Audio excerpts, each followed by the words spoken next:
Student, आज के lecture में हम प्रूव करेंगे गामा 1/2 जो होता है वो रूट पाई के इक्वल होता है। देखो, इसको प्रूव करने के लिए हमें एक रिजल्ट का पता होना चाहिए। जो रिजल्ट होता है ये होता है, ये हमने पिछले लेक्चर में पढ़ा था, ठीक है। गामा जो एम होता है गामा एन अपॉन में gamma M plus N, beta M N किसके इक्वल होता है? गामा एन अपॉन में गामा एम प्लस एन। ये हमने पिछले लेक्चर में पढ़ा था ना, ये वही रिजल्ट है। नहीं पढ़ा आपने तो वीडियो पे जाके देखो, आप वहाँ पे देख सकते हो, हमने रिजल्ट पढ़ा था, ठीक है। अब देखो, हम इसका प्रूफ करने के लिए क्या करते हैं, सबसे पहले हम m और n दोनों को 1/2 पुट कर लेते हैं, ठीक है। तो हमें क्या मिलेगा? वी गेट बीटा 1/2, बीटा 1/2 कितना हो गया? गामा 1/2 गामा 1/2, ठीक है। गामा 1/2 प्लस 1/2, ठीक है। अब देखो ये क्या हो गया? गामा 1/2 का होल स्क्वायर, और ये क्या हो गया? गामा 1, और गामा 1 कितना होता है? गामा 1 होता है हमारे पास 1। कैसे? देखो, गामा n-1 किसके इक्वल होता है? n-1 इंटू गामा n-1, ठीक है। और ये जो होता है वो n-1 का फैक्टोरियल के इक्वल होता है। कैसे होता है? अब देखो, इसको समझो। गामा n-1 होता है n-1 इंटू गामा n-1, ठीक है। अब देखो, n-1 गामा n-1 को क्या लिख सकते हैं? n-2 into gamma n-2। Gamma n-2 को क्या लिख सकते हैं? n-3 into gamma n-3। तो ये कि ऐसे ही चलता रहेगा, तो क्या बन जाएगा? n-1 का फैक्टोरियल, ठीक है। तो ये यही क्या बन गया? 1, ठीक है। अब बीटा ऑफ 1/2 और 1/2, ठीक है। अब देखो, गामा हमें क्या फाइंड आउट करना है? गामा 1/2। तो इधर लेफ्ट हैंड साइड में लिख लो, गामा 1/2 का whole square is equal to beta 1/2, beta 1/2। Beta 1/2 का 1/2 इसका formula, beta F M N का फॉर्मूला होता है ना, क्या होता है? इंटीग्रेशन होता है 0 to 1। लिमिट जो होती है वो 0 to 1 ही होती है, ठीक है। एक्स की पावर m-1 होता है, तो 1/2 -1, और 1 माइनस एक्स की पावर n-1 होता है, 1/2 - 1, ठीक है, इंटू डी एक्स। अब देखो ये क्या बन गया? 0 to 1 इंटीग्रेशन 0 to 1 अपॉन में 1 अपॉन में under root 1 minus X into D X. अब हमें क्या करना है? एक्स को हमने पुट करना है साइन स्क्वायर थीटा, ठीक है। अब डी एक्स क्या हो जाएगा? 2 साइन थीटा और कोस थीटा इंटू डी थीटा। अब हमने एक्स को 0 रखा, सपोज करो जब एक्स को हमने 0 रखा तो हमारा थीटा कितना आ जाएगा? 0 आ जाएगा। अगर हमने x को 1 रखा तो थीटा कितना आ जाएगा? π/2 आ जाएगा। देखो, अगर हमने x को यहाँ पे 0 रखा, साइन थीटा 0 कब होता है? 0 पे, तो 0 आ गया। अगर हमने x को 1 रखा, साइन थीटा 1 कब होता है? π/2 पे, 1 π/2 आ गया, ठीक है। अब ये हमने नाम दिया इसको 1। अब 0 to 1 लिमिट है, तो लिमिट अब किस में चेंज हो गई? 0 to π/2 में, 0 to π/2। 1 अपॉन में under root sine square theta, x की वैल्यू पुट कर दो, साइन स्क्वायर थीटा अपॉन में 1 minus x sine square theta into D x की value 2 sine theta cos theta into d theta, ठीक है।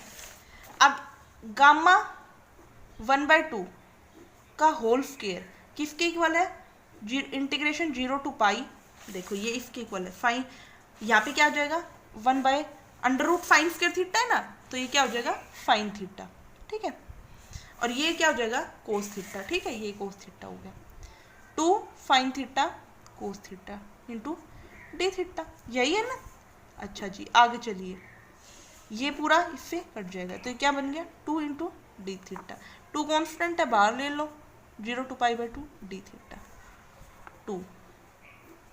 इसका इंटीग्रेशन डी थीटा का integration करेंगे तो क्या बन जाएगा? थीटा 0 to π/2, 2 π/2 माइनस थीटा की वैल्यू कितनी? 0, 2 इंटू π/2 कितना बन गया? पाई वैल्यू आ गई।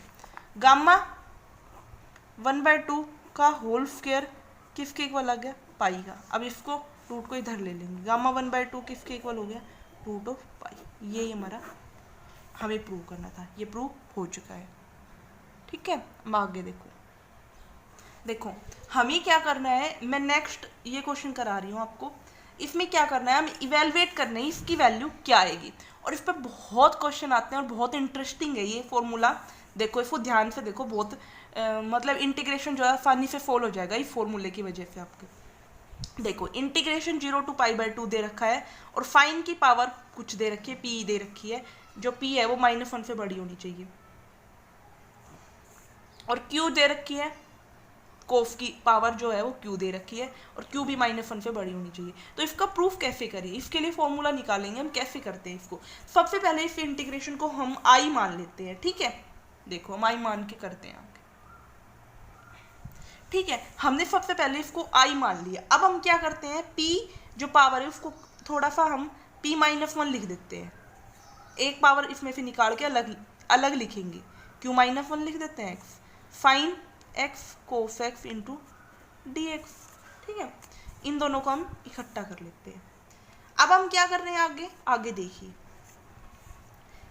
हम 2 से डिवाइड और 2 से मल्टीप्लाई करेंगे। 2 से डिवाइड कर लिया, 2 से मल्टीप्लाई कर लिया।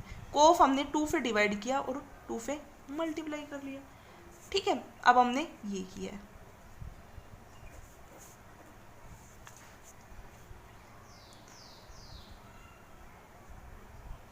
यहाँ पे हमने 2 से डिवाइड किया और यहाँ पे हमने 2 से मल्टीप्लाई कर लिया। अब देखो हम क्या करते हैं, फाइन स्क्वायर x को हम t पुट कर लेते हैं। पुट किया हमने फाइन स्क्वायर x को t।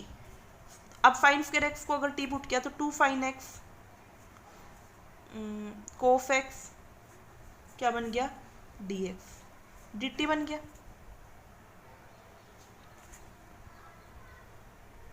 ठीक है, अब हमने क्या किया, अगर x को हम 0 लेते हैं तो t की वैल्यू कितनी आएगी, 0 आएगी।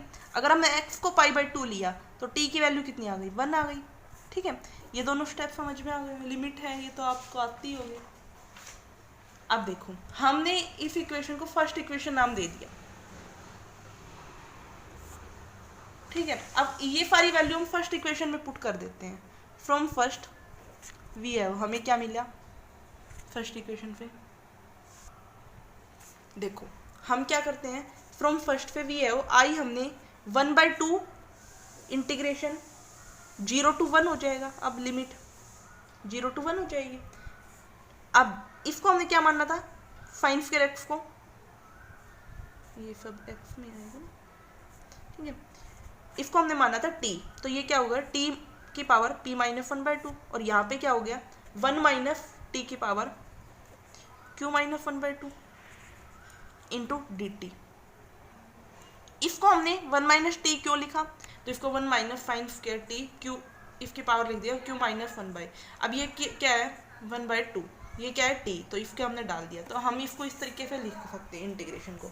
तो अब ये क्या बन गया 1/2 बीटा ऑफ p-1/2 प्लस 1, ऐसे लिखते हैं ना, बीटा ऑफ m-1।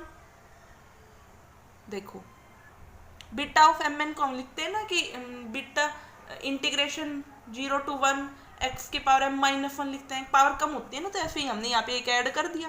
ठीक है, तो ये क्या बन गया 1/2 बीटा ऑफ p प्लस 1/2, इसको ऐड करके देखोगे तो q प्लस 1/2। ठीक है, अब देखो 1/2, अब हमने पढ़ा है बीटा ऑफ, पीछे पढ़ाया था ना मैंने, बीटा ऑफ mn किसके इक्वल होता है, गामा m गामा n अपन में gamma m plus n। Same formula use कर रखा है यहाँ पे, तो क्या हो जाएगा gamma p plus 1/2 gamma q plus 1/2 अपन में gamma p plus 1/2 q plus 1/2, दोनों का हम सम कर लेंगे। तो ये क्या बन गया, ये फॉर्मूला हो गई। इस पे मैं एक क्वेश्चन भी आपको करके दिखाती हूँ, तब आपको समझ आ जाएगा अच्छे से। Gamma q plus 1/2 gamma p plus 1/2 plus q plus 1/2। देखो इस फॉर्मूले का बहुत यूज है, ये इंटीग्रेशन जो है इसकी, ये किसका फॉर्मूला है, 0 to π/2 फाइन की px of qx into dx, ये इसका फॉर्मूला है। ठीक है, आई होप आपको ये समझ आया होगा। देखो मैं दो क्वेश्चन करके दिखाती हूँ, फिर आपको समझ आएगा। देखो मैंने इस जो मैंने अभी कराया है इस पे बेस एक छोटा सा एग्जाम्पल लिया है, ठीक है, वो करते हैं। देखो मैं इस क्वेश्चन को सोल्व करती हूँ जो मैंने अभी जो एक छोटा सा फॉर्मूला बताया आपको उसकी हेल्प से। फाइन की पावर हमारे पास 5 दे रखी है, तो हमारे पास p पता है हमें, हमारे पास i हमने मान लिया इसको सबसे पहले 0 to π/2 साइन की power 5 x into D x, ठीक है। अब इसको उसी फॉर्म में लिखो 0 to π/2 साइन की पावर 5x, यहाँ पे x लिखो, कोस 0 की पावर, ठीक है। अब हमें इसका फॉर्मूला पता है ये रहा, तो अब हमें यहाँ पे p पता है कितना है 5, q पता है कितना है 0, तो हमें क्या मिला 0 to π/2 सॉरी। तो हम क्या कर रहे हैं, p की वैल्यू कितनी है 5 रख देते हैं, गामा 5 प्लस 1/2 3 आ गया, गामा 3 गामा 1/2, ठीक है। यहाँ पे q की वैल्यू 0 1/2 हो गया, गामा 7/2 हो जाएगा, 3 प्लस 1/2 7/2 हो जाएगा, ठीक है। तो इसको गामा 3 कितना होगा 2 फैक्टोरियल, ठीक है। और गामा 1/2 का मैंने फॉर्मूला बताया था, उसका भी यूज हो गया यहाँ पे √π, ठीक है। अब 7/2 को सोल्व करना है, 7/2 को कैसे सोल्व करेंगे, इसको हम लिखेंगे इसमें से 1 माइनस करेंगे 5/2, फिर 3/2, फिर 1/2 और फिर गामा 1/2। कैसे आया ये भाई, 7/2 है, 7/2 माइनस 1 इंटू गामा 7/2 माइनस 1 यानी कि 5/2 इंटू गामा 5/2, 5/2 को फिर लगाएंगे तो 3/2, 3/2 पे फिर लगाएंगे 1/2 और 1/2 पे फिर उसकी वैल्यू आती है 1/2 की, हमें पता होता है। तो यहाँ पे कितने आ जाएगी √π, यहाँ पे 2 से 2 कट गया, √π आ गया यहाँ पे, और यहाँ पे 15 और यहाँ पे 8 √π से √π कट गया, 8/15 आंसर आ जाएगा, ठीक है इसका। Thank you for watching my video, if you like and then subscribe my YouTube channel and like my video, thank you.